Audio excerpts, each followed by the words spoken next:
Dr. Nathan, thank you so much for seeing me on such short notice. Do you mind if I grab a seat? I just got so much to fill you in on.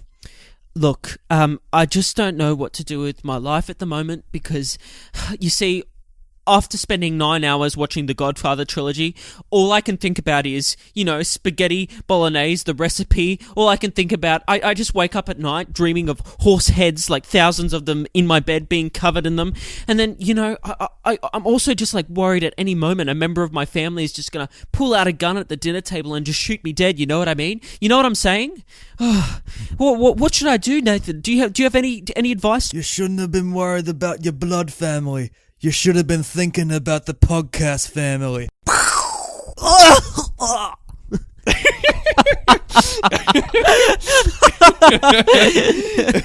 That manic laugh of the start of, or should we say the start of the end of what this insane week has been for you and I. That's the way to put it. Okay, so here we go.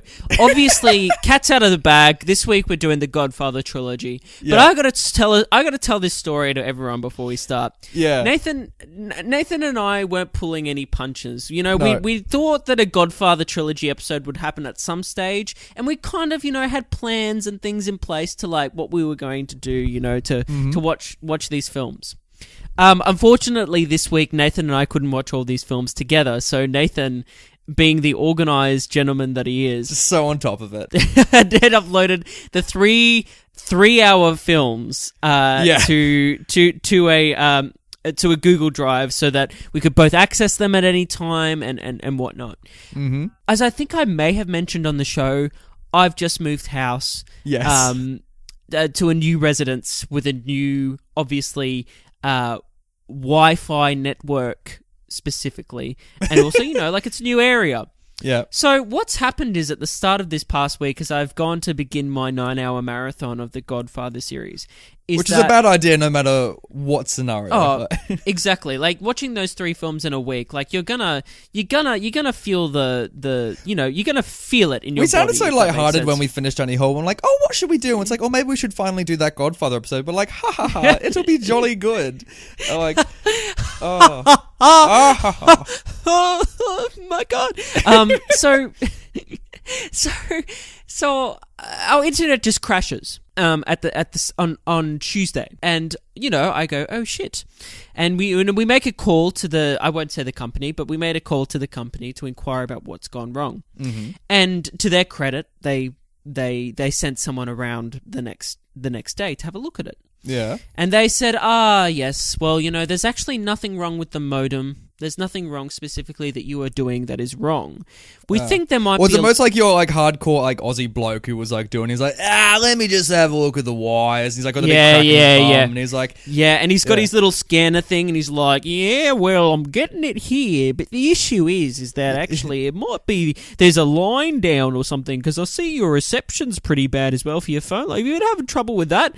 Yeah, and it's like, yeah, mate, we've been having some bad times with that as well. And he said, look, I'm going to have to like do this extra little thingy here, and we'll get this test done, and we'll send someone straight back. Make sure you call this number. So we call the number to inquire about the next stage of what's going on, and they want to get this sorted quick, obviously, because you're paying for a service. Said yes, we think that's the issue. We're going to send someone around the next day to try and fix this situation. And I think, okay, this is kind of getting me a bit nervous, but they're gonna fix this. It's gonna be Wednesday, and it's gonna be it's gonna be all good. It's all gonna be fine. It's all gonna be fine. And like I've dealt with this company before, and dealt with this specific issue as well, and it was fixed straight away. I love the choice of word as well. It's not like, I've worked with, I've encountered. It's like, I've dealt with this company. Like, they've come to my doorstep, and I've let them know who's boss when it comes to my landline. Also, side note for our overseas listeners who aren't in Australia, internet in Australia is just a mixed bag, like a really bad mixed bag. You could be like in the center of Sydney, like standing next to like a radio tower, and you would still get like 1 bar for no reason. But then you could be like on top of Uluru and get like 5 bars. It's just like, it's just not fair. It's insane. But so that's not even taking into account our Wi-Fi network, which really shouldn't necessarily be affected by this. But at the same time, like no one else in our area I know of is like, having these problems, from what I understand. Not that People just walk past your house and just give you the bird. Like, like this is what you get for moving into our new suburb. So at the moment, like, I'm looking at my phone right now, and I have one bar of reception. Like that one little tiny like bar on the left hand side, just like it's just like hanging on by a thread. So what's happened is basically they've said, yes, this is the issue. We're sending people right straight away, and these people have never turned up to my house. So then what happened was that I had to find an alternate solution, and I've contacted Nathan, who granted was not very happy with me, given that I'm contacting him. Because like we didn't talk to each other, but like while any of this was happening, because I'm like, oh, Brenton will watch the movies over the week. I'll watch the movies over the week. This will be fun and jolly. And then I watch all three early because I have plans like later on the week. So Brenton then messages me on the Thursday after I've just finished the trilogy, and he's like, hey, so do you want to do the trilogy another ep? And I'm like, excuse me. Because I just crossed the 9-hour finish line, like not that long before he messaged me, and then he's just like, "Oh, we should probs do a different ep."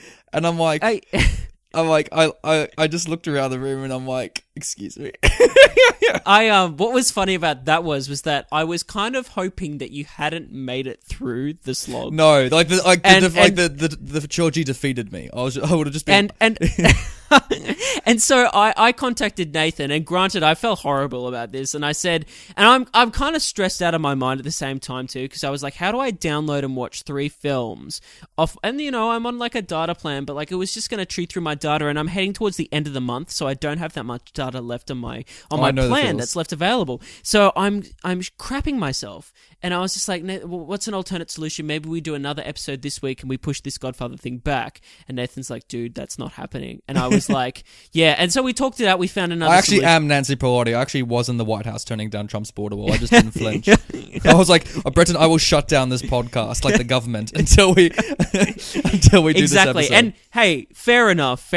Like, it was like, I was coming from a place of anxiety and horrible. Like, I haven't got internet. I can't like my posts on Instagram. Let's be honest. Like, I didn't think this through before chatting to Nathan, and maybe if I had, I would have come up with this solution myself. But we did find a good solution. Yeah, so basically what happened was that I sent my laptop in with someone I know to their workplace, and they used their work's internet to download the 3 films so that I could watch them.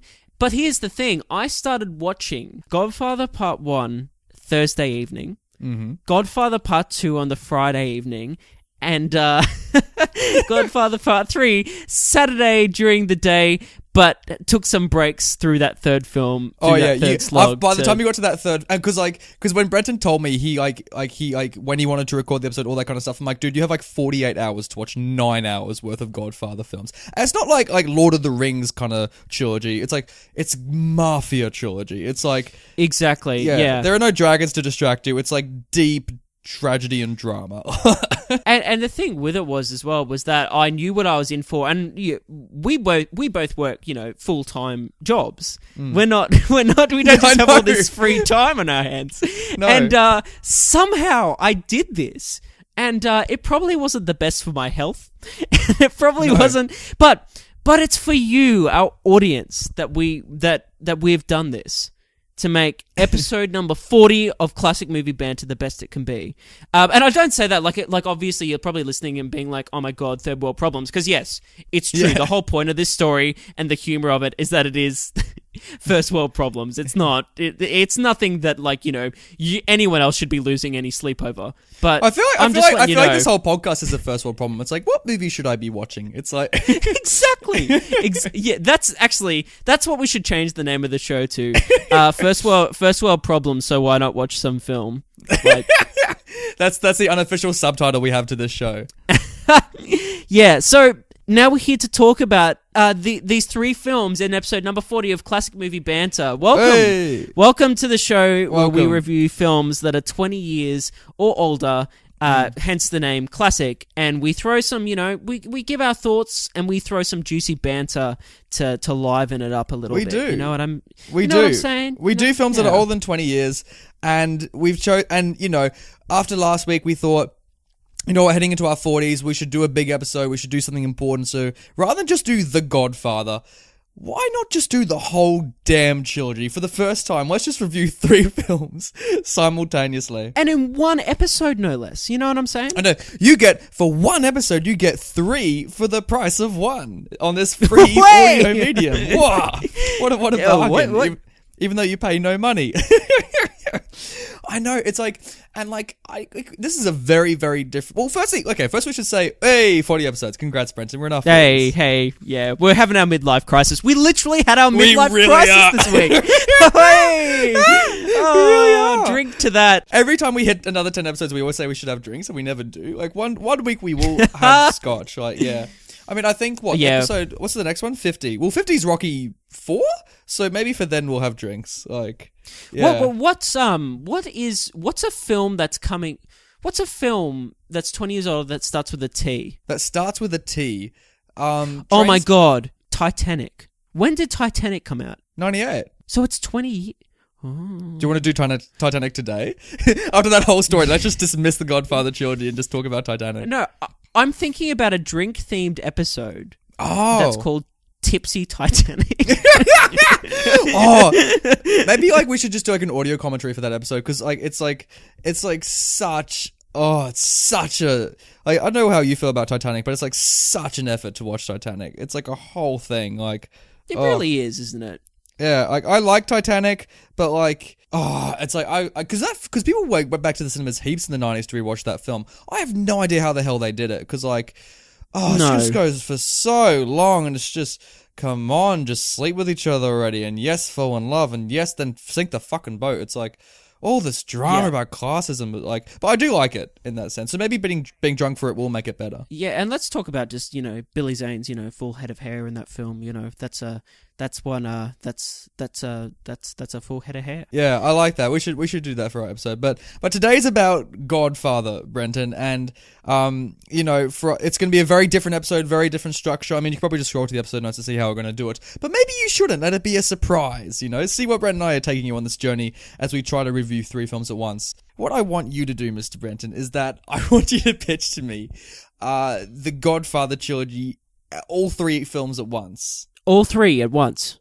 All 3 of these 3-hour extravaganza films at once. I don't know what scenario what someone would actually be doing this, but like, imagine that you're sick and you've called in sick for work, and me, your friend Nathan, is free all day, and you want me to come over and use this time because I also got nothing else better to do, and to spend 9 hours of a day watching movies with you. And I'm like, sure thing, Brenton. And I'm like, how shall we fill this day of watching movies? And you're like, Nath, we've already marathoned Lord of the Rings. We've already marathoned Harry Potter. We've even marathoned Twilight. So what we should marathon instead of these 3 franchises is an arsey franchise. Is the Maze Runner. Yeah, the Maze Runner. Yeah. Yeah. But I say no. I say let's do the Godfather Trilogy.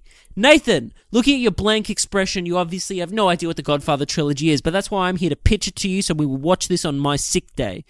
All right. There are 3 films in the Godfather Trilogy. Okay. Makes sense, right?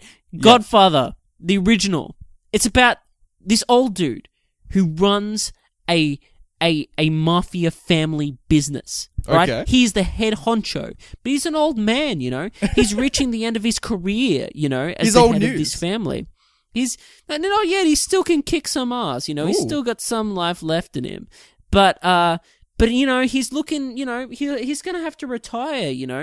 Soon. Maybe against his wishes. He's been saving his superannuation. He's ready to go. Funnily enough, around this time, his youngest son has returned home from the war. And he is kind of swept up into this family business. And over the course of the original Godfather, both of these men kind of grow as leaders in their own right.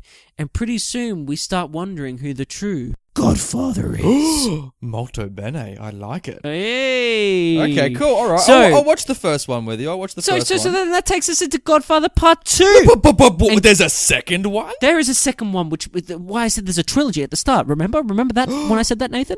So this is Part 2 in the trilogy. Oh. And in Part 2 of the trilogy, we, the audience, not the characters, we, the audience, we go back in time. Mamma mia, there's a time travel? Yeah, and we go back in time and we see how that original head honcho old man became the original head honcho old man. I like it. But I like it. not only that, it's not only a prequel to the original, it's also a sequel because we still follow the youngest son and his antics in the family business. So this prequel is a sequel. This is a sequel that has a prequel, but also a sequel. That's exactly right. And they run alongside each other, and these two men, Like, literally. they're the father and son. They're the same age, you know. They're going. We see their lives unfold, you know. But one looks a lot better than the other. Who's to say? Which takes us into part 3. 3. And in part 3, let me tell you this. Guess what? You know that little young son? He's now become an old fucking jaded man. What? And now he is like the original old head honcho, but he's like his own version of the old head honcho. So he was the old man the whole time? No, that's not what I'm saying. Oh. What I'm saying is he's grown old as well, and now he's old. And we follow him kind of the end years, not necessarily of his life, but of his career. In this family empire that he has had a hand in building. Okay. That's the Godfather Trilogy. That's the Godfather. Mic drop. Okay. So three generations of mafias is what you're saying. Like, Yes. okay. Yes. Okay. That's a better pitch than what I just gave, yeah. I don't know if, like, being sick, if I'm being at home, if I'm trying to recover from, let's say, what have you got, Brenton? What's the illness that inflicts you to want to watch the Godfather Trilogy? Is it like terminal illness? Like you're near death and you're like, so I want to go out? It's lumbago, let's be honest.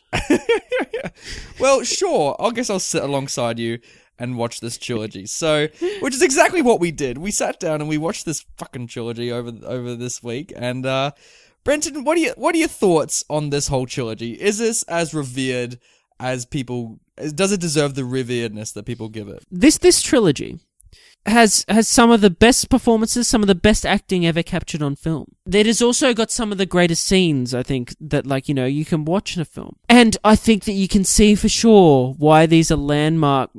Most of the films are some of the. Which ones? Which ones are good? I'd say definitely the first one, and the second one to an extent.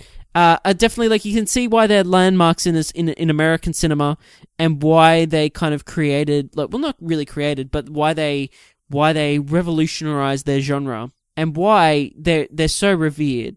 That being said, these are old fucking movies, and they're paced really shittily. Oh my god, I know. I can't believe we marathoned them this week. Sometimes they feel a bit disjointed. And, like, something like, let's say, Lord of the Rings, like, as a trilogy, like, sure, like, you know, you can't really watch Return of the King without having, like, watched the first two. I feel like, though, in The Godfather Part 3, like, and 2 to a certain extent, if you haven't seen the films that come prior, it is not humanly possible to watch those films and even enjoy them slightly. Yeah, I completely agree with you on that. Yeah, you're absolutely right. Yeah, it's very integral. So they don't really stand alone. They're very interconnected and confusing at times. Yeah. And, but yeah, like, would you, I know, like, because you and I watched these, like, this week, so, like, at what rate would you recommend people watch the trilogy? Like, would you do, like, one a day, one a week, one a year, one a decade? Give yourself as much time as possible, but not too much time. Look, I'd say that if you want to, like, blast through this trilogy, watch one a week, but at the same time, like, maybe you won't, after watching the first one, you won't have the impetus to just go straight into the second one, and maybe you need more time. Yeah. And this is coming from a man that watched it, like, one after the other, you know what I mean? Like, I know. It was like, ridiculous, yeah. It's a lot of film. Like, it's a lot of film. I think what, like, I don't know, as a trilogy, I think I think it is quite intelligent. I think it does have to say a lot about, you know, the crime syndicate and about, Yes. you know, family and what works in the family and, like, the pressures of inheritance and that kind of stuff. I think it says a lot. I think even though it's called The Godfather, so it's obviously about crime, but I think it says as much about living in America as an immigrant as it does about crime. True. I think it says a lot about just the immigrant experience. I think even though these films were set, like, between, like, the start of the 20th century and, like, the 70s, like, I think it really chronicles, like, how you have to do everything possible to try and assimilate within this new culture. So I do respect the films for doing that. I think these films have become, because I think in the lens of today, they come across as very, very good gangster films. And I think what makes these films maybe extend beyond a very, very good gangster film is maybe like the acting and like the scripts. I think obviously these films have lines that have become iconic. You know, you've got make him an offer I can't refuse, and you've got, you know, like keep your friends close and your enemies closer. Like these films came, like these phrases, like The Godfather popularized them so much, and when you see them in cinema, it is iconic. Like there are so many things in these films that are iconic, right? Yeah. And speaking of, let's say, performances, again, like another criticism I have is that while I think like all these actors are doing like such fantastic work, and I'm referring to all the side characters at the moment, there's so many side characters in these films that it's like, it's not everyone has like a distinct. Well, they've all got distinct personalities, and they're all inhabited as like separate characters. But as a viewer, because there's so many characters, it's hard to like keep track of everything that's going on. And that's very it's true. It's not like Game of Thrones. We have like 8 seasons where you start differentiating between them. Like, No. you know, after a while, I'm going that these are like. And now they all have their separate storylines because we have time to tell it. This tries to give you the time, but it doesn't give you as much time as probably necessary. That thing being said, in terms of the performances of the main cast, which I could probably put down to 3 or 4 actors. Yeah, across the trilogy, yeah. Across the trilogy, like, it's the work that these actors do across a whole trilogy and, you know, building these characters' lives around, you know, over those 3 films is incredible. Specifically, like, Al Pacino, like... Oh my god, yeah. And it's, and like, I've seen Al Pacino films before, but it's these films that made me understand why he is, like, the best. Yes, yeah. Yeah. And it's also like, because he has to act against Marlon Brando, and like, they are both just like acting the hell against each other. Like, they're just trying to outdo each other, and they're so remarkable. Like, yeah. It's funny because I don't normally rate Brando. I mean, obviously Brando's one of the best actors, but I do think the other work I've seen him in, like, has been a little bit overhyped. So it's when he's doing The Godfather, though, I so understand it. I so get why this performance is iconic, because like, you just feel like you're like, every time he speaks, you fear him, but you respect him, and you just want to kiss his little weird ring on his hand. Like, you're just a part of it. You know what I mean? Yeah. Yeah, no, exactly. I feel like for you and me, the performance we'd have lost our shit over is the fact that Adrian from Rocky is in these movies. Yeah, dude. Did you know she was going to be in this? I had no idea. I had no idea that Adrian was going to be in this. How did you react when you saw her? Oh, dude, I was, Adrian! Yo, Adrian! Adrian! Yeah, he just starts screaming her name like, I lost my shit. I was like, Adrian! And she's so different in these movies, isn't she? I had no idea that Robert Duvall was in these movies as well. No! Yeah! Isn't that funny? And yeah, well, he does a good job, doesn't he? Yeah, he does. There are actors in these films that don't do good jobs, and is that a spoiler thing or a non-spoiler thing? No, it's a non-spoiler thing. No, it's exactly. Fine. I mean, most famously, Sofia Coppola is horrendous. Tragic. So bad. Tragic. Like, some of the worst acting I've seen in a mainstream film. Well, especially because thematically how central that role is kind of to the third film. It's just like... Ugh. What is she... And especially what is because, she like... doing? It's such a weird performance, isn't it? But... And then in that third film, you have what's his name, Andy Garcia. Oh, you know? And Andy Garcia, fucking hell! Just like going for it, and then. No. Thankfully, Sofia Coppola isn't in the third film as much, because obviously, like, when you hear about these famous movies, you hear about these famous scenes, and you hear about, but when you come to the third movie, all you hear about is like fucking Sofia Coppola. She sunk. She was the Titanic to this bloody ship. No, she was the iceberg, and I heard that going in, but like, she's only in it for a little bit, so she's not there long enough to really spoil it, in my opinion. Like I said, though, I think it's because she's so thematically important to the plot and to the film as a whole, that even though she doesn't have the most screen time, when she's there, it's an important part of the film, and it doesn't really live up to the expectation, I guess, set by those first 2 movies. No, thank God. Thank God the other women around her are so much better. Like Diane Keaton. Yes. I think Diane Keaton's probably better than this than she was in Annie Hall. Oh, like she's pretty incredible over the trilogy. Yeah. And she gets better as the trilogy progresses, you know what I mean? She has some of my favorite scenes in the whole trilogy. Yeah. Sure. And even like Adrian, I know her real name's Talia Shire, but I'm going to call her Adrian. Even like Adrian like gets better with the films as well. She always does like a Rocky. She just improves with the films, you know? Like yeah. Like she goes from being like the sister to like Al Pacino to just she's just so good. I like to think, Brenton, that this actually is the character of Adrian, and she's just living a double life. as like a part of the mafia family. It's like, Rocky, I'm out tonight. Just, don't wait up on me. He's like, yo, Adrian, why? Like, let's spend some time together. She's like, Rocky, I'm just talking to my Italian cousins, and he's like, I didn't know you were Italian. She's like, look at me, like, of course I'm Italian, like, yeah, look at me. Yeah, I think obviously all these films are like beautifully shot and like well directed. Yeah, very well directed. Technically pretty awesome for their time, Although I think the third film has like a weird sepia tone over all of it. Well, this is the thing as well. Like, it's such a shame that the third film, and like it's good in a way that it wasn't made at the same time, given the story that it tells. Yeah. But at the same time, like, that third film just feels a little bit different to those first two, the foundation set by those first two movies, which feel grounded in the same reality. And this third film kind of, like, it is the same, but at the same time, deep down, you just have this feeling that it's not. And again, I don't know if that's due to technological advancement with in terms of just filmmaking, that this was made much later than the other two, and so it has like a cleaner look to some extent.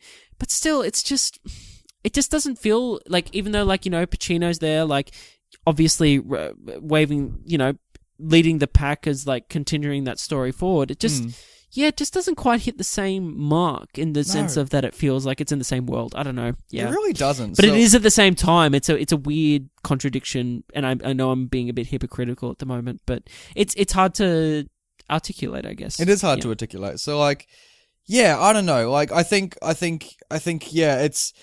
I think the music in all three. I'm trying to think about like what links all the three films. I think that the music's excellent in all three. Like, yes, the jazz music is so good, and like, yeah. Apart, there's one. Once we get to spoilers, there's one musical interlude that I have to talk about that was just tragically hilarious. There's one. Oh, I'm and so it's my excited. favorite thing. Yeah, and like, well, I don't know. I feel like the fun of this episode is us just going to be diving deep into these films. So like, should we rate each individual film? Yeah, let's do that. Okay, so Thursday night, Brenton. Or I don't know. It's Thursday. So let's pretend that they're all individual. So The Godfather 1. Yes. How does this rank compared to the other films? Where would you recommend Godfather 1 to watch? I give Godfather 1 a thumbs up. Same. I think for me personally, it's the best out of the three. Do you agree? Yes. I do agree, actually. Because like, I think this feels like, pacing wise, this feels like the tightest film, even though it still goes for 3 hours. All films could be shorter, but I still think this is the best paced. I think this is probably saying the most, has the best performances. I think the story's most coherent, and I think it, like, you have to watch this film if you're going to judge watching the other two. 100%. Exactly. Yeah. Agreed. So, good Thursday night movie. Who are these films for, Brenton? Like, if you had to recommend, like, I mean, obviously everyone can love The Godfather. Like, is there a specific like, mood or scenario you think would be good watching this movie? Like, I don't think this is good if you're a sick movie. I think this is more like if you're at home on the weekend, like not even like a Thursday night. If this is like a bad weather movie. Yeah, it's like a during the day movie. Your brain has to be active and activated you need to be physically taking a fit load of information at once. Yeah. Like my brain is right now. Obviously, after it's been messed about by this 9 hours of fucking Dude, God. you look nothing short of delusional. Good Lord. Oh, mate, you're losing the plot so much. Well, yeah, so that's first film. Second film, I think the second film is really overhyped. I kind of didn't like it, to be honest with you. Yeah, it's People say this film's better than the first. I don't know what they're on about. No, I don't think it's better than the first. But I still think there's some good moments in it. There's some really great moments in it. Yeah. There are good scenes, but like, I didn't like it that much. Like, I almost fell asleep in it. True story. I genuinely almost fell asleep and I had to like keep myself awake. And not because it was like late at night. I was just bored. Also, I kind of I wasn't confused with the time jumping because it's obviously De Niro and Al Pacino, so you can tell which setting we're in. I just didn't think De Niro's story was necessary or to be honest with you, that interesting. I think the film could have easily just been about Pacino's timeline and it would have been as strong. Yeah, I kind of think the same thing. I do agree. I think Pacino's storyline is more interesting. But I think, like, again, like, it's worth it in the sense of, like, De Niro gives, like, one of his best performances. Yeah, although, I know, I kind of didn't buy the Italian accent. Like, he kind of did sound like Robert De Niro just trying to speak Italian. Like, he did sound very De Niro. I don't know. I think he's good, but, like, I don't know. Is it just me? I don't know. I think it's one of his best.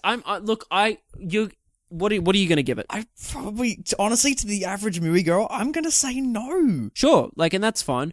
I'm gonna give it a thumbs up. What? Okay, could someone watch The Godfather Part 2 without seeing Part 1? Okay, I'm gonna be a bit hypocritical and say that, like I said before, I think it'd be difficult, but I think you could get through it. Yeah, I think more so than the third one. I think 2's doable.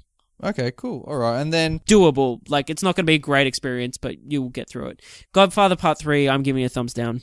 Yeah, I don't know. I think this movie's shut on more than it deserves because I actually like this one more than Part 2. Ironically. Oh, okay. Yeah, I get that. I think it's more cohesive than the second one, although I think it is probably the least interesting of the 3, if that makes sense. Yeah, that's my issue. It's not as interesting, but at the same time, I appreciate that it's not as confusing, because I think the first 2 are quite confusing. Yeah, it's very, very straightforward. Yeah, I agree with that. Yeah. I think it's probably the most accessible of the 3, I don't know. Yeah, probably.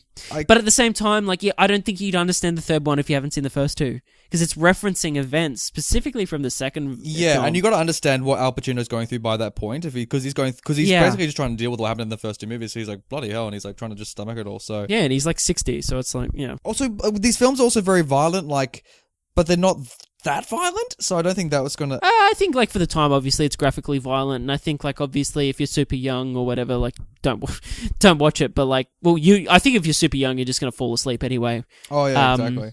I'd recommend this probably for, if you're 15 or older, because here's the thing, I watched the first 2 when I was 18, because you've never seen any of these films before, right? No, yeah. I watched the first 2 when I was 18, and I didn't like the first or the second. I thought the first 2 were just not good films, long, boring.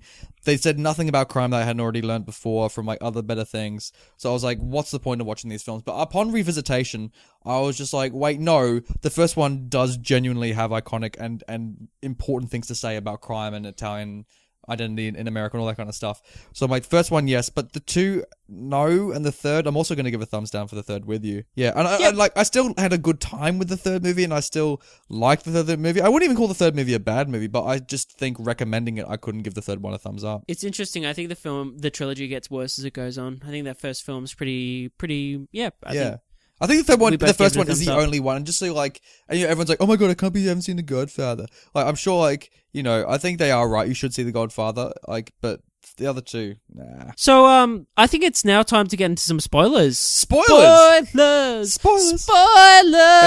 Time to spoil The Godfather. It's the spoilers, Brentano. So let's chat about. Should we just take this film by film, or should we just do the moments that we like the best out of the trilogy? I don't know. Or we want to talk about out of the trilogy. Maybe be cleaner if we did each film, so we can travel alongside it. I don't know. Yeah. Maybe we should talk about the good and the bad of each film. Maybe if you want to split it like that. Yeah, agreed. Okay. Well, okay. So, okay. Sure. So Godfather 1, the first Godfather.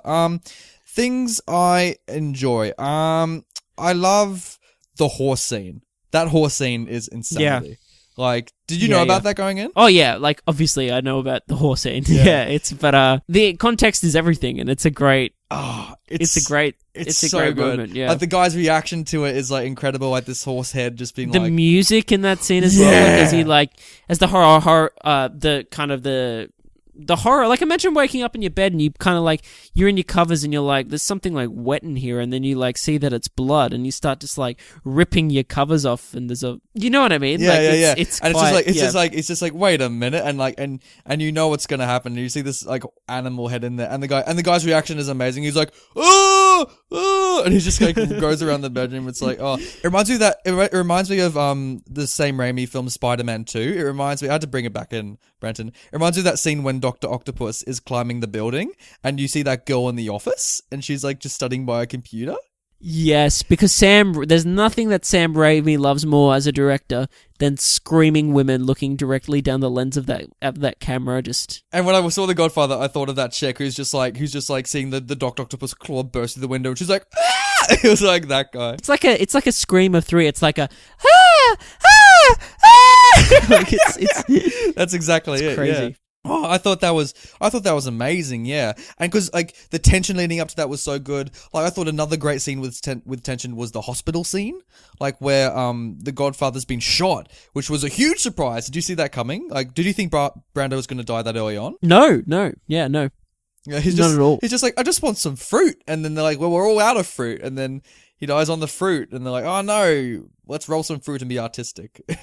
Yeah, it was a great scene. Great scene. But the hospital scene is like amazing because like I love when this Al Pacino and his mate are standing out the front of the hospital and those guys drive past and like they're pretending they have guns and you can see the guy just shaking there like scared out of his mind that like he's about to be shot. I thought that was genius. I thought that was so well directed, you know what I mean? I'm gonna say one of my favorite scenes was actually the final scene, which is the scene between Diane Keaton and Al Pacino. Oh God, yeah. Where she confronts him about those murders. And he's says, like, what "Did you order murders? the hit? This isn't a mafia. What Did you order the hit?" And then it's such like the script is so strong in that scene, and obviously the performances as well. And the way just kind of he lies and says, like, I think it's like the line is like, "Of course not," and then he just goes into that office, and like before that door shuts, it's like those members of the Corleone gang just like come in and embrace him, and he embraces them and whatnot, and it's just this dark moment, and it's what the prequel should have been. It's like when Anakin finally becomes Darth Vader, that's what it should have been. You know what I mean? He goes up to Palpatine, he just kisses him on the cheeks, and he's like, "I've turned to the dark side," and he's like, "Hey, Anakin, I knew you could do it." And all the stormtroopers come in and embrace Darth Vader, like, and the door shuts on on the thing. See, they should have done it. You know what I mean? Like, George Lucas should have just done it. Like, you know. Like, oh, what an amazing scene. But the other scene I want to talk about, which is like, it has inspired so many like moments that, like, from Goodfellas to Breaking Bad, is that baptism scene when all those brutal murders happen. Yeah. It's iconic. It is iconic. And like, I think because you've seen it so much, like literally everyone else who's done a crime film or TV series has done it. So like, it doesn't feel... I'm sure when they saw it at the time, it would have been as innovative. Like, it still felt good today. It still held up. But I'm like, I have seen this before. You know what I mean? Like, yeah. But it was pretty well executed. Excuse the pun. Great choir music as well. Like, really, with... That, specifically, like, some of the deaths, like, in that montage, but also some of the deaths in this first film are, like... They're brutal. Some of the best deaths in the trilogy. It's like the death of like the opposing Don, like how they like in that montage how they go into the massage room and they shoot him through his like through his glasses, like through his eye, and what other deaths are in the first one? The Michael's first like murders that he commits, which is like he himself commits in that Italian restaurant where he goes to the bathroom and gets the gun and comes out, shoots that dude in the face, shoots that other guy in the throat who then clutches at his throat, and then he shoots him in the head, and then the reaction from like the restaurant to that is just priceless as well. I love it also when he goes to the bathroom to search for the gun and you think for a second that they didn't give him the gun, like they didn't plant it, and he's like, shit, as he's like filling around the toilet. That was an amazing scene. Yeah. These deaths are like fantastic. I thought like there wasn't a single death I'm like, oh, that's a little bit boring. Like in the first film at least, I thought the first film like did it really, really well. I think the most brutal death in that first film for me though emotionally was when Al Pacino's mistress gets blown up in the car. Yeah. He spends so long in Sicily. He kind of leaves Diane Keaton like out of the blue. Like it isn't really explained. Like she's kind of just gone, and then he like fucks off to Sicily for like a good half hour of the movie. And like it builds up this relationship and then just ends so anticlimactically with her just being blown up. You're like, oh, really? And that's slow. He's slow well, not really slow, but he's like his realization in that moment of like what's going down. Yeah, that's when he knows he will never leave this lifestyle. Like he's in it for life. Yeah. So, crime chooses you if you're in the family. So like, yeah, I thought that was so brutal, but also how beautiful Sicily. Like, God, that's so beautifully shot. Especially what a location. Sicily. Yeah. Yes. I thought like they did that really, really, really well. I also thought one of the funniest moments in The Godfather, because there are bits of comedy. I was kind of laughing when his wife goes crazy and she starts smashing the plates. When Adrian's husband, who's a dick in this movie, like Adrian's husband's the worst. And like, they start having this fight and she's just like smashing everything in the house, and I'm like, is this supposed to be funny? Because I'm kind of laughing at this. Like, I have a funny scene that's not meant to be funny that I will talk about once we get to part 3. Oh, okay. So on to part 2, I guess. Like, one thing I just want to talk about some negatives before we jumped into part 2. There's just two little things I really, because I think the first Godfather is actually a near perfect film. There's very little I could actually say I didn't like about it. Yeah, exactly. I'd agree with that. Yeah. The only two things I thought that were ridiculous, and these are very weird nitpicks. Firstly, is the guns. They all have such like shitty little like cap guns, like all of them. It's like 1920s kind of like gangster guns. You know what I mean? I know they're literally in the 1920s, but it's like they're just so shit. I'm so used to like mafia people having good guns, and it's just these like tiny little silver pistols. You know what I'm talking about? Yeah, those little snub-nosed guns that are just like tiny. Yeah, I can't take him seriously. I think maybe just because of cinema today, everyone has such like cool big guns that like I'm just like I just don't buy it, frankly. I mean, like, technically it makes sense, like, you know, like, because they're easy to conceal and whatnot. But, I mean, and they do damage, so they do the damage. job. Yeah. Another thing I found ridiculous was Marlon Brando's death scene as he plays with his grandchild. Yeah. Yeah. I kind of enjoyed it, let's be honest. I thought it was good. I just found like the grandchild's reaction to him being dead, like he just kind of like shoots him and he's like, ugh! And he just like sprints away, like, I'm like, as far as the child acting goes, they didn't get the worst child actor. No, it could have been way worse. No, I just would have loved to have been on set that day that Marlon Brando was just falling over, which maybe with him kind of just falling over is a good echo that might go throughout the trilogy. Am I right, Brenton? You might be right, Nathan. Who knows? Who knows? Who knows? But the last thing that I found absolutely ridiculous was after Marlon Brando died, how many fucking flowers did they need at that funeral? Like, that is insanity. Yeah. Like, were you thinking this when you saw this? There's like 1,000 flowers at least. You know what I mean? Hey, man liked his flowers. Like, there's so like they're all tripping over how many bloody flowers there are. There's like I just wish I was there on set that day that they all had the flowers come in. There's just like trucks of them, and I just want to see if they all like made a bonfire out of it. You know what I mean? Like, it's insanity. So Godfather Part 2, there's not much. There's not much I really want to talk about.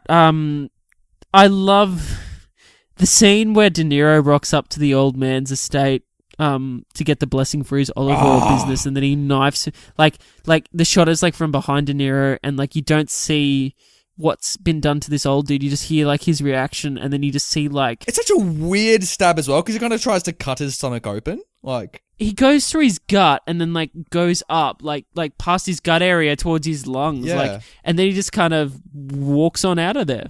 Yeah, and he just strolls away, and the security guard just suddenly just gets shot from the roof, and you're like, oh! That's the best death in the film for sure. But let's talk about the best scene, undoubtedly in The Godfather Part 2, is the scene between Diane Keaton and Al Pacino, revealing this wasn't a miscarriage, you fucker. It was an abortion. And oh man, what a scene. Oh my god, how is that scene rank to Did You Fuck My Wife? Is that like of the same caliber? To what, sorry? To the Did You Fuck My Wife from Raging Bull. Is this like of the same caliber? Yeah, for sure. Like, because that's when I knew Diane Keaton was one of the best actresses. I'm like, just the way she delivers it. It's so weird that we saw Annie Hall and then I was seeing her do this. You know what I mean? Like, she's so different, and you can just see the pain on Pacino as this has been told to him.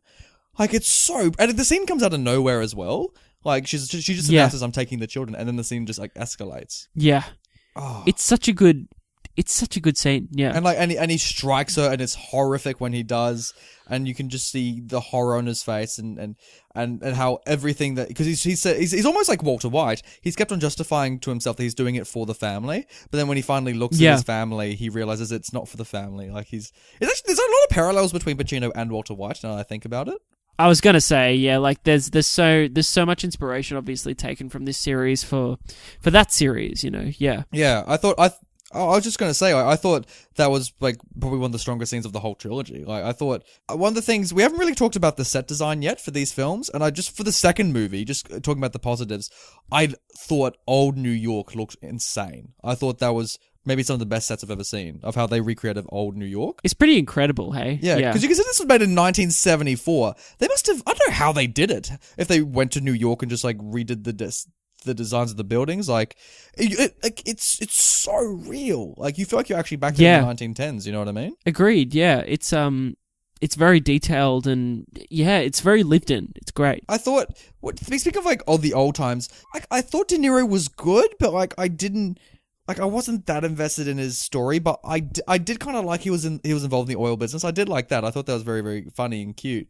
But like, same, yeah. But like, I didn't like all of his scenes. I was just bored because it's all conversations about, are you gonna be in the mafia? He's like, no, I'm not going to be in the mafia. He's like, maybe now you'll be in the mafia. He's like, ugh, I'm not going to be in the mafia. And he's like, do you want to kill someone? He's like, fine, I'll bloody kill someone. I'll be in the mafia. Like, you know what I mean? Like, there wasn't that much tension because you knew he was going to eventually join it. I really appreciated that storyline, probably more so than you, but I agree, like, it kind of would have been better for it to have a little bit more focus, but I think De Niro carries it really well. I don't know. I thought the only scene I genuinely love with De Niro, I thought actually was probably maybe one of the strongest scenes in the film, was when he does his first assassination. Yeah, that's a great moment. And it goes for like 10 minutes. It's a great sequence. And when I saw De Niro on the roof, for some reason, I don't know why, when I saw him walking along the roof, I thought of like Mary Poppins when he was just like walking along holding his gun.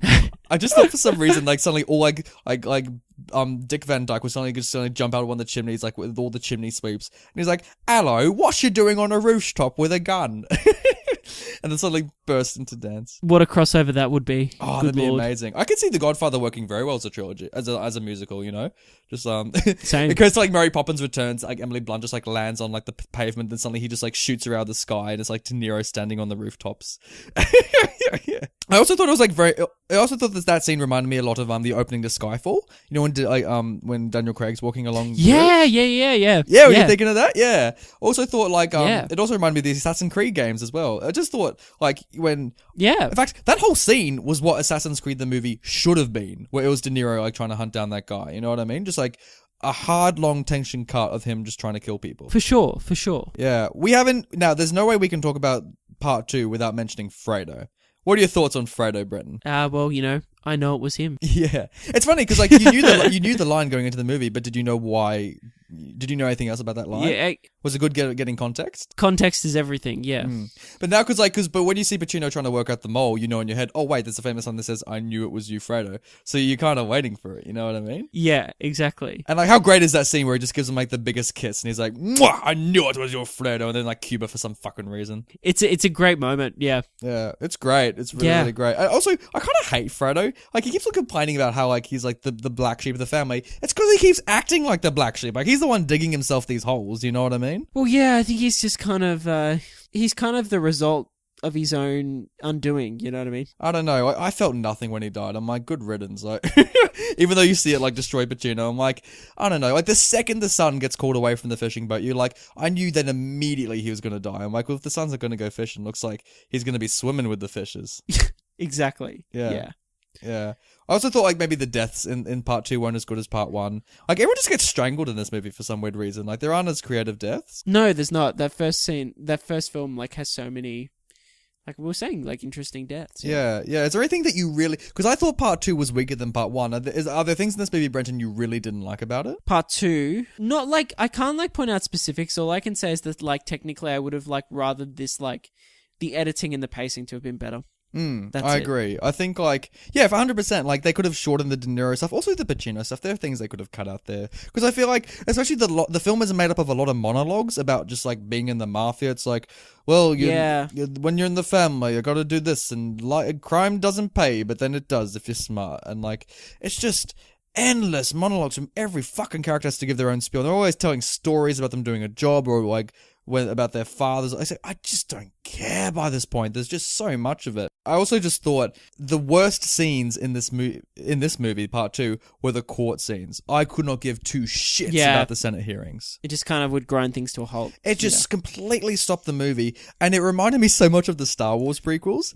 It reminded me of like whenever there'd be like a council meeting in the Star Wars prequels and they're all just like standing around just chatting about sanctions, that kind of stuff. As soon as in those prequels, as you head into the Senate, you're just like, oh fucking hell. Yeah, every time they're in the court, it's for Robert Duvall like trying to look interested in the court case, but even like the characters, like no one looks as though they want to be in that room. It's like you know what I mean? No one wants to be there. I wish it turned out to be like Batman versus Superman, where like one of the senators has like a jar of piss, and then suddenly like the building is just blown up by like the old lady for some reason. Yeah, for some weird reason, and then like Al Pacino's like burning, and like Superman just suddenly lands in the building. He's like, "Oh, this is the wrong courtroom," and then he just flies on off. Like the only good thing that those court scenes probably gave us was like that montage where like people get shot, especially that guy at the airport. These films love their montages, don't they? They do. Yeah. Nathan the Optimist. Part 3. Yeah. There's only one thing. There's only a couple things I want to talk about here, and one is Sofia Coppola's death. Oh, Sophie Coppola's. Yeah, that came out of I was shocked. Like, I felt probably the most shocked out of all three films watching that. It wasn't a great moment, though, because she kind of ruined it when she went, Daddy? Dad? Dad? And then just... Dad? Papa? Like, oh. And then collapses. Oh, man. Oh, like, it should be a moment of, like, oh, shit. Because, like, you see that moment, like, done so... Like, executed so much better in other films, too. I know. Just She like should have this. said nothing. She should have hole Like- through her chest. It's like, you shouldn't even be able to speak. You just... But even if she went dad, like, and went, like, dad and, like... And it doesn't have to be a huge moment. Like, the idea is right. It's just her delivery for some reason just makes you...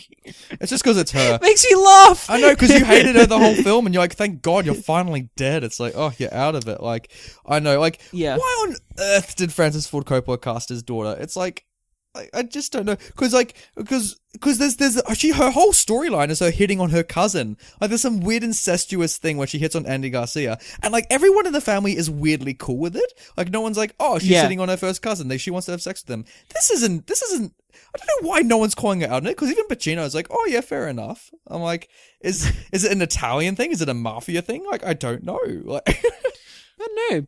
Maybe it's just a Sophia thing. I don't know. and like, she is bad. I do want to rant on about her because she's so fucking terrible. The whole film, she's pulling the most stupid faces I think I've ever seen in cinema. She has this weird thing where she just opens like her bottom lip a little bit, and she looks like kind of confused and perplexed, but also kind of authoritative at the same time. It's like, Yeah, it's hard. Yeah. it's like if Cersei Lannister Yeah. was like even dumber than what she is in Game of Thrones. You know what I mean? Like, and younger, Yeah, younger exactly. and dumber. You know what I mean? Her jaws kind of like just agape the whole time, just like. Oh, she's like she's in a fucking zombie movie. Like, she just ripped off the set of Walking Dead. There's a scene in this film where like they're taking a family photo, like at the start of the movie. They're all like posing around, looking happy and that kind of stuff. And then Sophia Coppola looks as though she's like on fucking a Vogue cover, and she's like staring down the camera. And she's like going, ugh.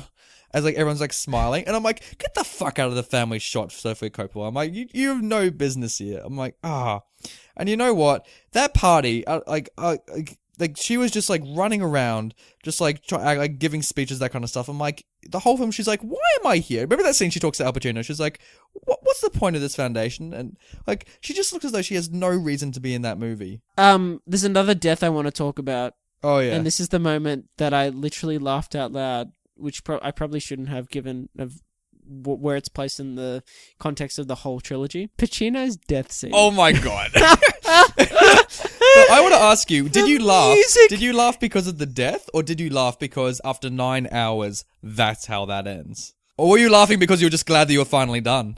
It was everything. It was that, and it was also the music, the way the music builds in that bit, the way the fucking little lamb just kind of like, whatever it is, just kind of like It's like a wanders dog, away. like weirdly next to him. It's, Just like, I don't know what it is, and he just kind of collapses. The music's like, it's like a comedy, and It's so so I weird. laughed out loud, and I was like, oh wait, that's it.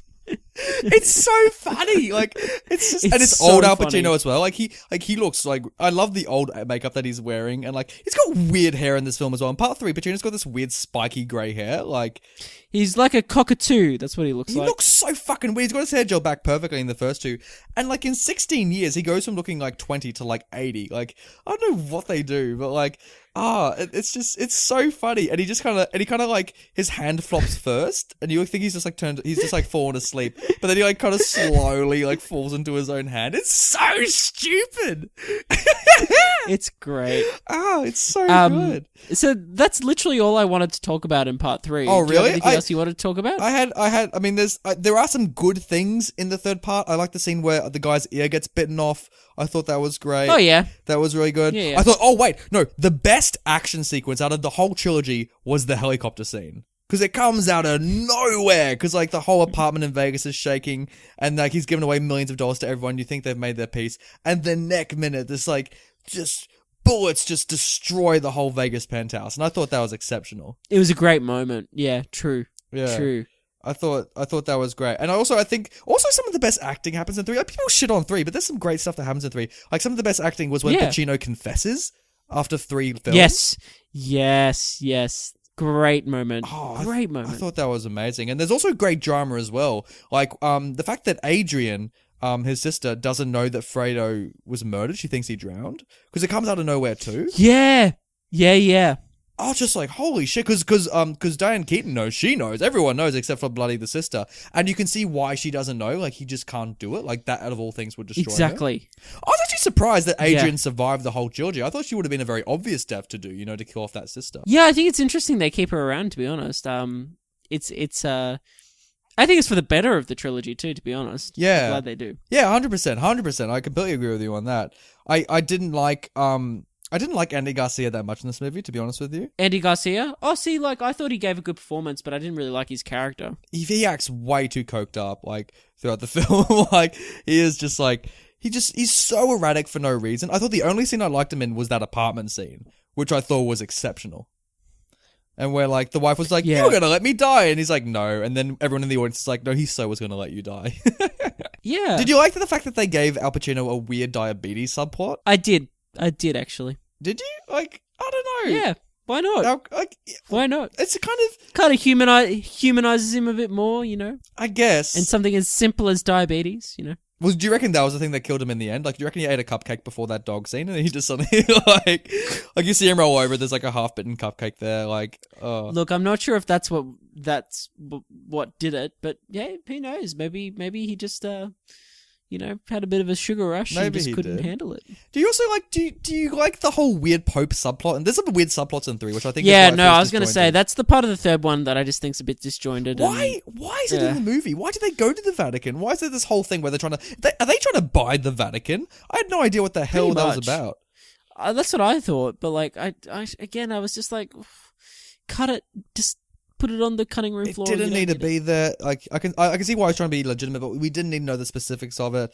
Like, and finally, from me, I think the one last thing I want to talk about with 3 is the opera scene. Because it goes on for like a third of the fucking film. It goes on for so long, where we see a whole bloody opera within The Godfather Part 3. Yes, we do. Yeah.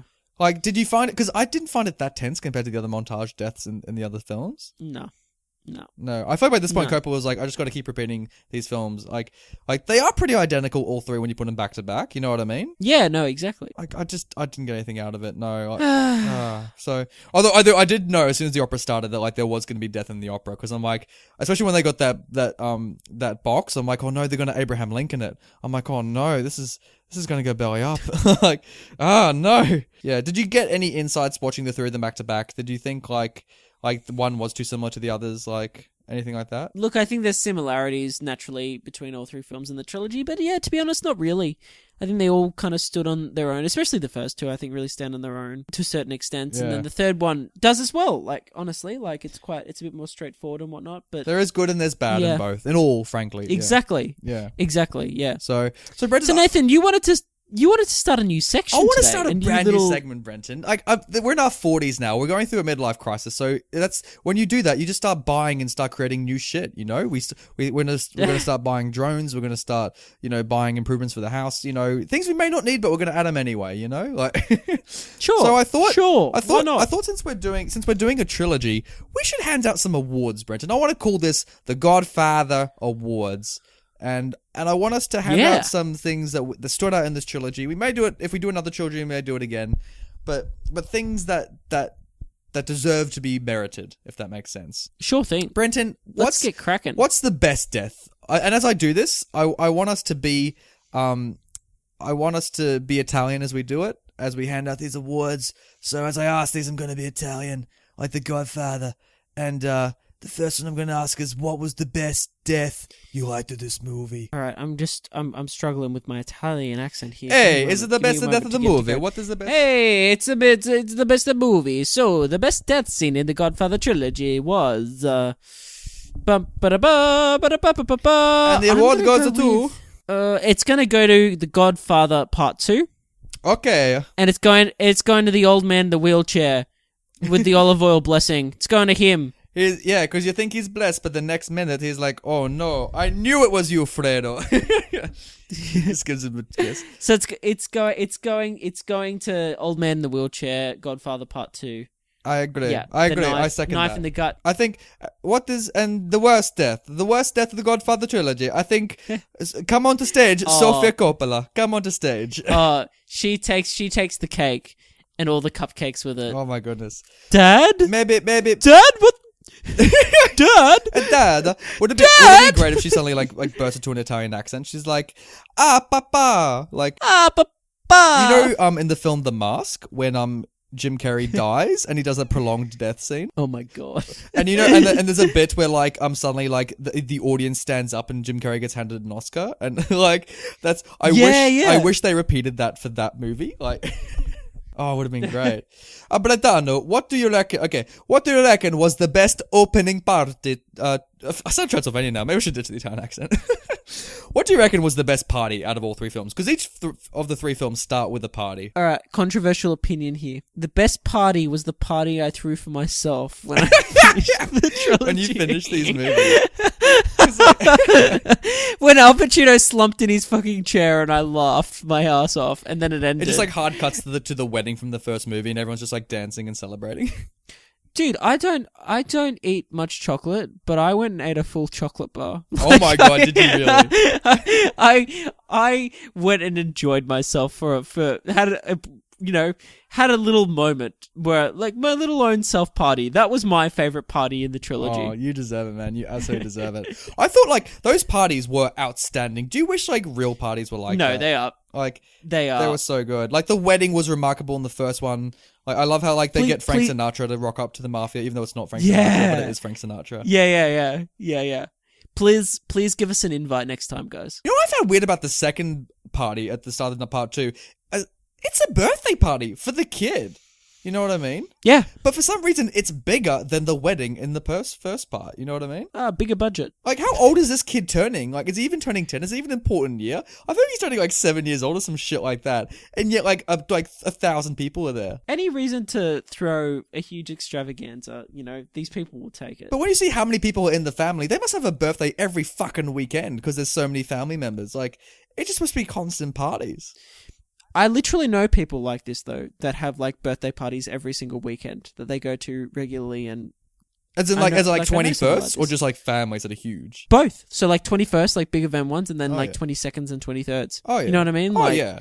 Just, like, every weekend, but, like, big parties. Like...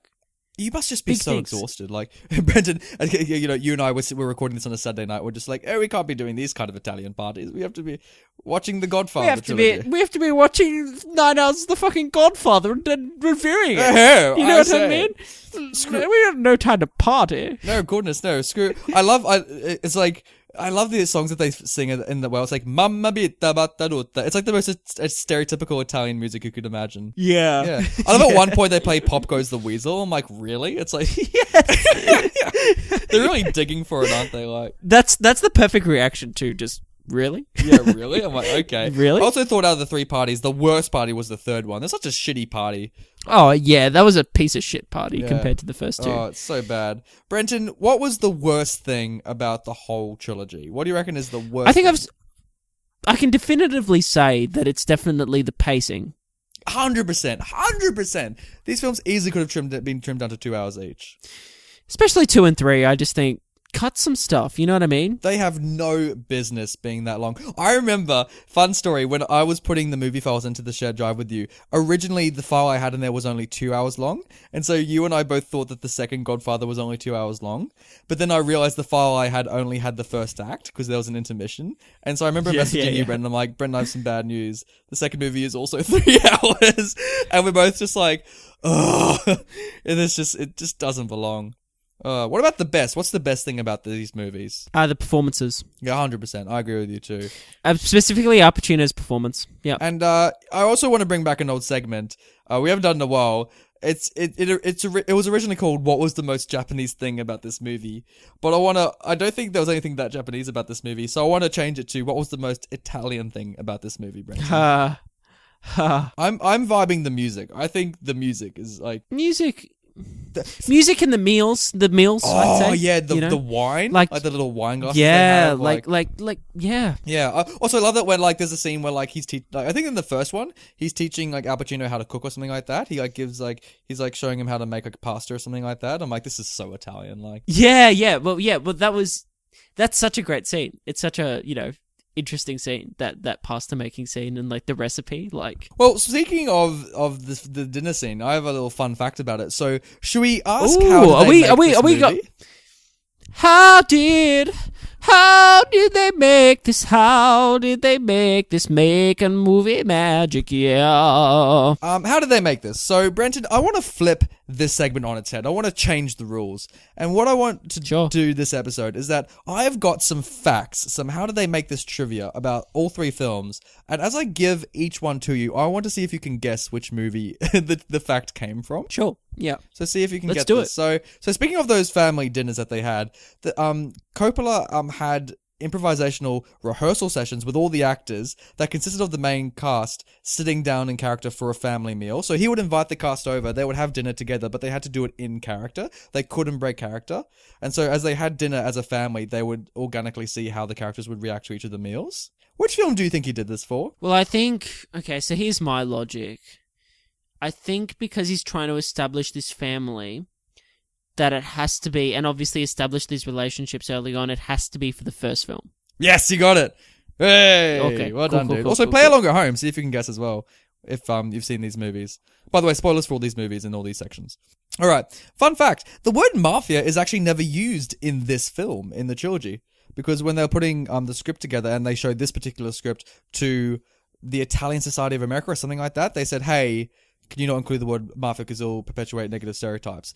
Even though they took the word out, and even though this film's so obviously about the mafia. Which film did not have the word mafia in it? It's not a trick question. It's not the whole trilogy, is it? No, it's only one film. I want to say it's the first or the third. I'll say the third. Why not? Oh, the third? Brenton, you're wrong! Yeah. Is it the first? You're swimming with the fishes. It is the first. Yeah, you're absolutely right. Yeah. Mamma mia. Do it again. But yeah, no, because like, it's funny because the second, third one, the Italian Society is like, oh wait, actually no, this is a fantastic and iconic film. Use the word mafia to your heart's content. So that's what happened. This particular film, Brenton, in the Godfather Trilogy was written to settle a financial debt. So Francis Ford Coppola made this particular film because he had to deal with some personal financial problems. So Paramount approved the $56 million budget for this film under the conditions that Francis Ford Coppola was given $1 million to write and direct it. And they also gave him just a year to write this film. Is it the third film? It's the third film, yeah, exactly. Yes. Yeah. Does that explain a little bit about the third film now? It does. It really does. Yeah. 1 year, 1 million. Oh Let's my go. God, could you imagine? Because he had 16 years as well, but he only actually wrote for one, so there you go. Speaking of that spaghetti recipe, it actually was real.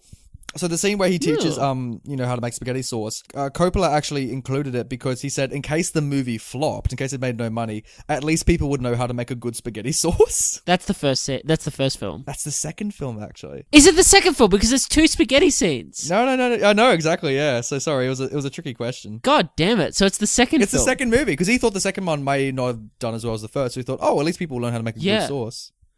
That's interesting, yeah. Should you and I make this sauce now that we know the recipe? Dude, let's do it. Let's do a cooking special episode where we do some cooking while cooking with classic movie banter. It's like that scene in Captain America: Civil War where the Vision is like randomly cooking. You know what I mean? It's like let's interrupt this movie for a little cooking segment. This is kind of obvious one actually, but the horse head was real, Brenton. I did know this. Yeah, crazy, right? So originally it was meant to be a movie prop, and the actor was told it was a movie prop. He even saw the actual movie prop that they were going to use, but then as he was in his dressing room, they swapped the movie prop with a real head. So when he popped into the bed and then he pulled it open, he pulled it open and he could smell it, he could see it, and so that was a genuine scream of terror from him from the movie. It's not so much the sight; it'd be the smell. Oh God, could you imagine? He would have just. I'm surprised he didn't sue because you know who did? His animal rights groups, they did protest about that being in the movie. I bet they did. Holy shit! I know, and like that's fucked up. Like, could you imagine if that was happening today in cinema? Like they used an actual real animal head. I don't think it would happen, but the last fun fact I have for you is that Coppola actually, for this particular film, he actually didn't want to direct this particular film in the trilogy, and he said actually he asked Martin Scorsese to direct it, and he declined. So Coppola had to step in. So which film would have this been, Brent? Second film. You're right, yeah, it was the second film. Yeah. Do you reckon the second film would have been better if Scorsese did it? Potentially. Yeah, potentially. I don't think it would have been that much better, because I think the second one... No. I think the issues with the second one isn't the directing, so I don't know if it would have been that better. Yeah, I think it just would have been different. So hey, Brenton. Hey. Should we look at these films' posters? Yeah, dude, let's do 3. 3 for 1. Let's go. 3 posters back to back to back. Godfather Part 1 has... Okay. So I'm looking at all three of them on this Just page do a right general now. thing, man. Just what do you think about these posters? I'm going to come out and say it. The first film has the best poster. I think so too, yeah, because of the string. Like, the string... Also, because, like, the other two posters are just a repeating of the first poster as well. Exactly, and they just add stuff that's unnecessary. So the second one just sucks in general. I mean, like, what the hell is that? What's that pose Is that he's Pacino? pulling? Why has he got his hands on his head? Oh, it's terrible. It's Absolutely bad. terrible. But I think the third one's even worse. Because it has that bloody sepia tone from the movie. What's he doing? Is he Oh. praying? What's that hand pose he's got going? I think it's referencing his confession. I don't know. It's just His eyes are kind of like sagging as well. Like, he looks as just like he's blanking off into space. Like, it looks as though they actually like they got a photo of him sleeping and they just like took a photo of that while he had his eyes open. Like, yeah, exactly. All right, so we agree that the first film's poster is the best. How do we fix the part 2 and part 3? I think we fixed part 2. I like the iconic black and white. I like that it's kind of like simple and that kind of stuff. I think maybe part 2. Oh, you know what they should do? For part 2, they should have like repeated the first poster, but maybe have like the strings breaking or something like that. Or maybe there's something weighing down the words Godfather. That's where the strings can't hold it anymore. Yeah. Yeah. Or maybe like that's not Or bad. maybe like the strings are now dripped in blood or something like that. Or you know, Yeah. you know. And then maybe for part 3, what they should have done is that they actually should have just had Sofia Coppola tangled in the strings. just like like help. And there's like a little comic book speech bubble of like help, and Dad. she's like tangling in the strings. Dad, Help, I'm tangled in strings. dude, I'm happy with that. That sounds great. That's what they should have done for the posters. Hey, let's do a quick title talk. Yeah. Godfather Part 2, Godfather Part 3. Were there Thoughts? Godfathers in all 3 Godfathers? There was. There were, actually. There was yeah, indeed. so I can't say no to the film for that. Are these the best titles? Should it have been called Part 2 or Part 3? Or should it have been given like I subtitles? like Part 2 and Part 3. I like Part 2 and Part 3 for sequels. I think it's better than The Godfather 2, The Godfather 3. But I like Part 2 and Part 3 in general in any kind of piece of fiction or something. I think there's something cool about like Part 2, Part 3. It makes it feel like that's like the next part of the story of the. That's kind of what the word part means, Brenton. Yeah, but there's something that signifies that more and is more elegant than just saying 2 and 3. Does that make sense? I know. Oh my goodness, I know. Yeah. Like, I don't know.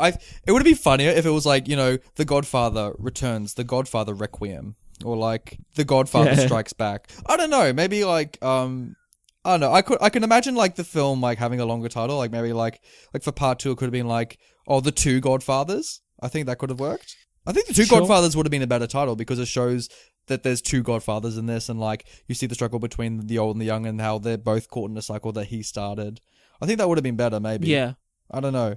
Maybe. I don't know. I like to keep it simple, stupid. Could part 3 just be like, no more Godfathers, please? Can you imagine that? Imagine that title on the Sofia Coppola poster. Like, it would have been beautiful. Godfather part, please be the last. Oh my god, yes. It would have been. Oh. So Brenton, shall we pass it to the people? Power to the people. Let's pass it to the people. That power. We've had so much power. We've been our own godfathers, Brenton, of this trilogy. So it's time that we give it to the people. Can you run me through how the public reacted to this movie? All right. So the Godfather Part 1 on the Tomato Peter, it has a 98%. 98. Whoa, 98. But that's not it. The audience score is also a 98%. Fantastic. So people, and rightly so. I think this film's amazing. Yeah. What about 2 and 3? What's going on there? So Part 2 on the Tomato Peter has a 97%.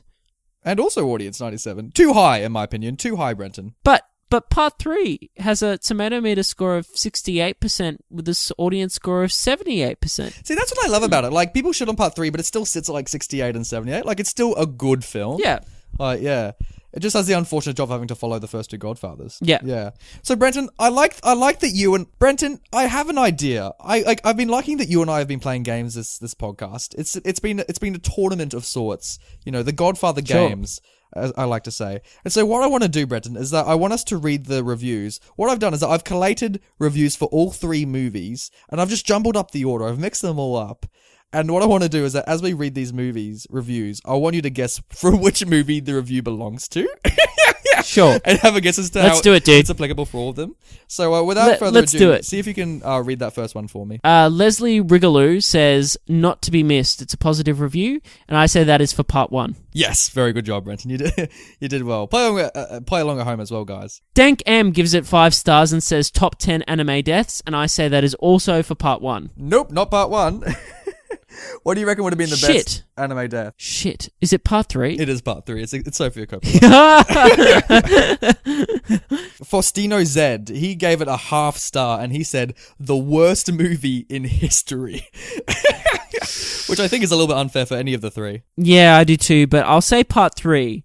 He actually wrote it for 2. Yeah, I was going to say it's 2 or 3, and I thought it might have been 2 knowing you, that you would have put that in there, but that's okay. Yeah. Chris C gives it a 5 stars and says, if I have to explain my rating, you don't like movies. That's a little bit unjust. I really don't like... Oh, while you think about your answer, I really don't like how people react if you haven't seen these Godfather movies. Like, they're the greatest films of cinema. It's like, they're obviously not. Like... I'm going to say that Chris C is referring to part 2. You're right.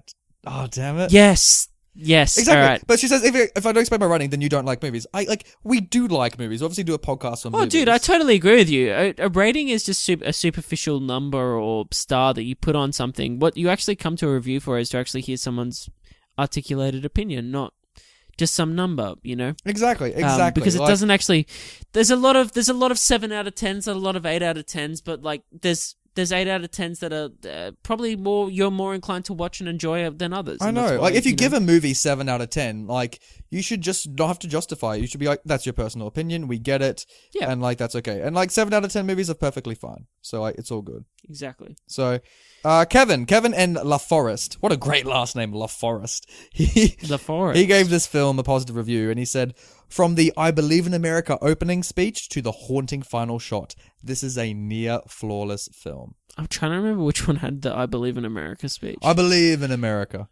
Great monologue as well, because it shows how, like, you know, you come to America and you try and, you know, become a new person and live up to that beautiful dream, and then you just see the decay of this character as he came to America with this hope, and yet here is who he really is in America. It's part 1? Yes, good job. Yeah. Yeah. I feel again, I'm tricking myself up on these. It's like my impulse is to like say something, and then I'm like, is it? You just fucking with me now? All right.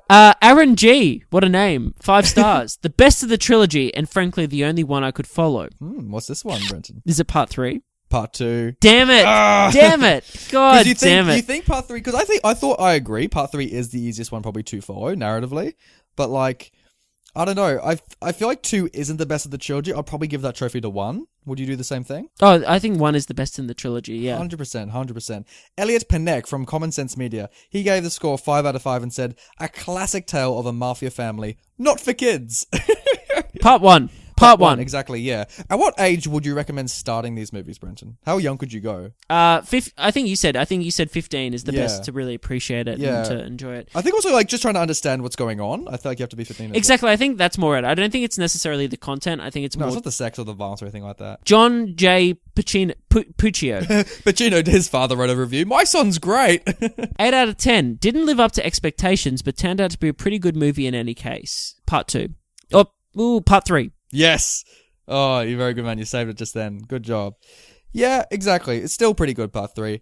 Quinn L gave it 2 stars, this movie, and he said, it wasn't a bad movie, but it is very overrated. Part 2. Part 1. Damn, really, righto.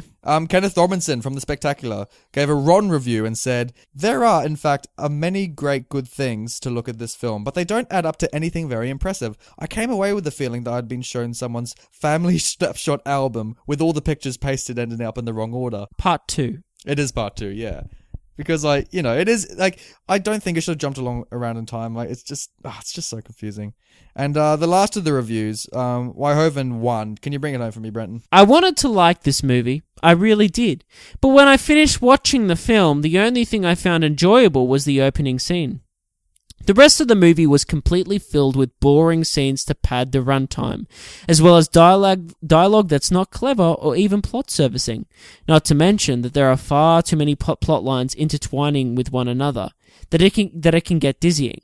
Honestly, the movie would have been better as a TV show. Oof. I agree. Before you guess the film, I really agree. Like, obviously, have you seen The Sopranos? Yeah. So, like, what do you think's better, The Godfather Trilogy or The Sopranos? Oh, The Sopranos, I'd say. I think the story would have been better for television. If television in the 70s was better, then 100% the story should have been done then. This is for part 2. Why is it for part 2? Because I can see why someone would draw this conclusion about part 2. Brenton, for the final review, it was part 1. Fucking hell. God damn it. Brenton just rage quits the podcast. He just throws the mic come on. He's just shooting holes in the wall, just like the SWAT team. Oh no, he's brought them in, listeners.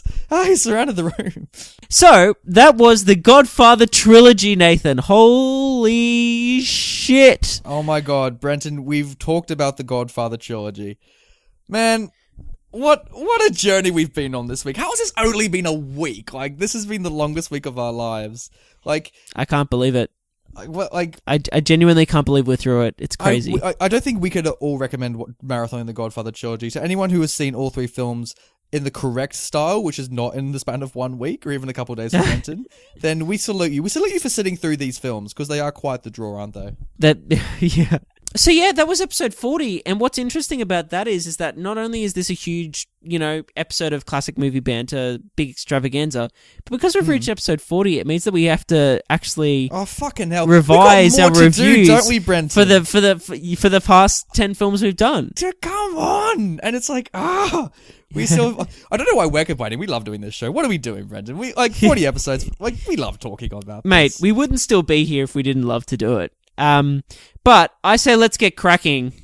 Let's get cracking for episodes 30 to 39. Let's see how these films we've reviewed age. Because, we've had... I've loved our 30s, Brenton. I've loved doing our 30s with you. I think we've had a great roster of...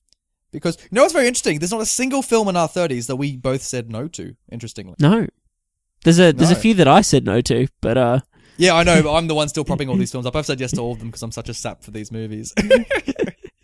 So take us away, Nathan. So, episode 30, Prince of Egypt, we both said yes. How does Prince of Egypt age for you? It's still a yes for me. Yeah, still a yes for me too. Although I must say, it really is kind of a nothing film in the sense that, nothing stands out about it that much upon revisitation. It's still, I don't know, it's still a yes for me. I think there's still something about it that I think is special. And, in the same way I'll randomly think about, a scene from, Hercules, or I'll think randomly about a scene from, Snow White. I won't randomly think about, the Prince of Egypt. Really? There's a couple in this that I think of, and I think there's things, I think there's something special about this film that, not in the same way that Hercules will or something, but I still think there's aspects of it that will stand the test of time. No, fair enough, I understand that. It's a Wonderful Life, 31. Brenton, now you said the other week that this has become one of your favourite movies, right? Yeah, this is in my top 5 of all time. So how come it rose over time? What have you been thinking? I watched this film... When did we review this film? That was Christmas. We did it for our Christmas episode. But was it Christmas Eve or was it... Yeah, it was it was the night of Christmas Eve. I've watched this film over that holiday period. I watched it 4 or 5 times. What? You've watched it 4 or 5 times since? Yeah. Really? I had no clue. love this movie. It is and this is sad to say to a certain extent. I love The Grinch, and it's been my Christmas movie for years. But It's a Wonderful Life is now my Christmas movie. Wow. It is on a personal note, it's I love its message. I think it's exceptionally well made. I think it's got a couple of the best performances. I genuinely love it. Yeah. And I was not expecting to love it either. I love that. I love those beautiful, warm surprises of movies that just continually grow on you. I agree. I don't think it's in my top 5, but I still think it's an excellent film. I still think the length of it still is kind of a turn off for me, but maybe upon revisitation I'll love it a little bit more like you too. So, I love it. Yeah. It's a Wonderful Life, as you like to say. A film I don't love as much is On Her Majesty's Secret Service, because I'd still give this a thumbs down. Yeah, Majesty hasn't changed for me. I mean, I still say yes to it because should I say no? I can't even remember much of what happens in this movie, dude. Remember, it's like Switzerland the movie or whatever it is. They go to Switzerland for ages, and actually maybe I should put my thumbs down for it because the more I think about it, it really is a nothing film. There's nothing that I think about now that really stands out to me besides the supervillain vase. So I don't know. Maybe not. I don't know. Maybe I will. Actually, no, I will change it to thumbs down. Don't watch On Your Majesty's Secret Service. Like, I'm sure, hopefully we will come across a Bond film that is worth it, but I don't think it's the first two we've done, sadly. Wasn't, yeah, no, definitely not. Yeah. Thelma and Louise. Thelma and Louise. Yeah. Yeah. Interesting thing about this one is that I think I'm still going to give it a thumbs up, but it's not as... It hasn't held that same place as it did. Really? I don't know. I feel maybe like because we also did Bonnie and Clyde as well, and I think I don't know. They kind of merged together a little bit. Yeah, I don't know. For me, this just it's still good. I'm still going to give it a thumbs up, but it hasn't. I wouldn't give it as glowing. Not necessarily of a review, but it just hasn't retained as well on my mind as I thought it was. I haven't really thought about it that much since we reviewed it. So, yeah, I don't know. I still think watch the movie. I think if you want to watch a good movie, yeah, I still definitely. recommend it. So I don't think that part of it has changed. But what about Sixth Sense? 35. Sixth Sense is still a thumbs up, dude. Yeah, still a big thumbs up. Yeah. I don't know. The more I think about it, it is pretty good. If you want to get into horror films, this is probably the best place to start. So 100% get around Sixth Sense. Raging Bull. Nathan's favorite movie ever made. Movie of all time. Is it now your favorite? Is this number one now? Have both these movies just jumped up? Well, it's not. Okay, so I just said It's a Wonderful Life. It's in my top 5. Raging Bull, the more I've thought about it, the more I've liked it more. It's not in my top 5. It's one of the best movies, but it's not... It's not even my... I feel like I'm just going to be bullying you and pressuring you as the podcast goes. So it's not in my top 5. It's not like It's a Wonderful Life. It hasn't had that impact, but it's still a massive thumbs up and definitely one of Scorsese's best, which would make it one of the best films ever made. Oh, 100%. I don't know. I think just like if you want to see the best acting in cinema, this is the place you go. Go to Raging Bull. Yeah, definitely. Yeah. Definitely. Castle Brenton. Have you warmed up to the castle? Just thinking about it, do you think, oh, Australian cinema, oh, this beautiful Melbourne family? You know, despite your mother giving me the middle finger, I have not thought about my thoughts on this once since I watched and reviewed this film. It is still a thumbs down for me, unfortunately. It's okay. It's a fun time. It's harmless fun, but it's... I think there's some other films that do this irreverent kind of silly comedy better, which I love. It's like my favorite type of humor, but for some reason this just didn't hit in the way I wanted it to. So yeah, still a thumbs down from me. But there's people that obviously watch this, revere this, and and have a love for this film. But unfortunately, I just don't. Yeah, and that sucks. I don't know. It grows on me the more I think about it, frankly. Like, you'll eventually start using the catchphrases. You'll start saying, oh, put that in the pool room. And I don't know. The more Australians that you find to have watched this film, the more I think it'll grow on you. It's a very national kind of thing. Sure. But that brings us to Bonnie and Clyde. Yeah. Dude, this is a massive thumbs up from me. I really loved Bonnie and Clyde. And again, it's one of those ones I wasn't expecting. I think it's one of the strongest we've actually done, now that I think about it. Yeah. Yeah. So yeah, no changes there for me. It's 2 thumbs way up. I think some awesome performances, some great chemistry from the actors in this film, and for the time, some awesome moments, and just very well made. Yeah, no, I agree with you, dude. I agree. I wouldn't touch Bonnie and Clyde. That's still quite fresh. And lastly, Annie Hall, Brenton, has now that we've left Valentine's Day, we're no longer in this lovey-dovey week. Has the film made you react differently to it? Has it grown on you? So look, I'm still a bit conflicted on this one, but I've got to say that officially I will change my review score to a thumbs up. Oh, really? Did Diane Keaton and The Godfather make you come around, or like? No, it wasn't The Godfather. It's just that I had a few more thoughts about this since the review, and I thought, although I still have issues with the film, like specifically that I don't know what it is. Part of me just doesn't buy their relationship, but at the end of the day, I still think there's enough in this film, and it says enough that I think it's worth watching. So, I think that. In my good conscience, I'd have to give it a thumbs up for the sake of it and to say that it's still worth a watch. Yeah, fantastic. I love it. All right, I'm there with you, dude. So that's our 30s, Brenton. We've done it. We've made it through our 30s. We've got some happy kids running about, and we're proud podcast brothers. We've made it to our 40s. Yeah, man. Congratulations, wow. dude. I'm so proud of us. Like, and thank you.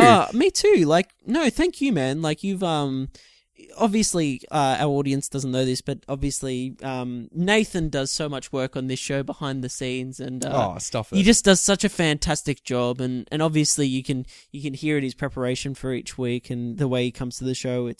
It's awesome, and it's a pleasure to do the show with you, man. Oh, it's so much fun. Like, we joke about, like, we have to watch all these movies, but, like, it is such a highlight each week to do this show. Like, it's so much fun, and it's such a great excuse to watch old cinema and talk about how great or how shit old cinema is. Like, exactly, yeah. Yeah, and how you don't have to go to the movies all the time. You don't have to go to the cinemas. And you don't have to go on Netflix and watch the latest, like, show that might be a miss. Like, we have guaranteed hits waiting for you in your DVD collection that you can touch if you just choose to. So... yeah, exactly. And we love hearing from you guys. We love hearing when people say, "Hey, I watched this because of you guys." I was going to say thanks to our audience for consistently being there over 40 episodes, and there with our ups and downs, our good episodes and our not as good episodes, and yeah, I feel like we've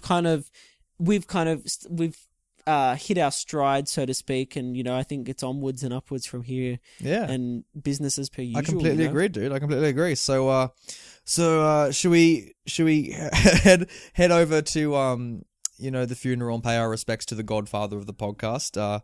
We have to meet with Willem Dafoe himself, so I guess we got to be suit up. Well, yeah, we can't spend too much time doing that because Willem will be waiting. So no. He is the real Godfather of this podcast, so we have to carry out some goblin hits for him. He Dafoe is just the Godfather in general. He is actually. You know what we've been hired to do as his henchman? We actually have to kill the other 4 nominees for the Academy Awards so that he wins the Oscar. Yes. It's we don't have that long. We've only got a few hours, so we'll be off, and I'm sure you'll hear all about it in the prologue for next week. You will. So we'll see you next week for the Oscars. It'll be interesting to, regardless of that little joke, it'll be interesting to talk about those Oscars next week and have a chat and see what the hell happens, because I don't know what's going to happen. Well, let's go, Brenton. Off we go to do murder. Ta-ta! Farewell!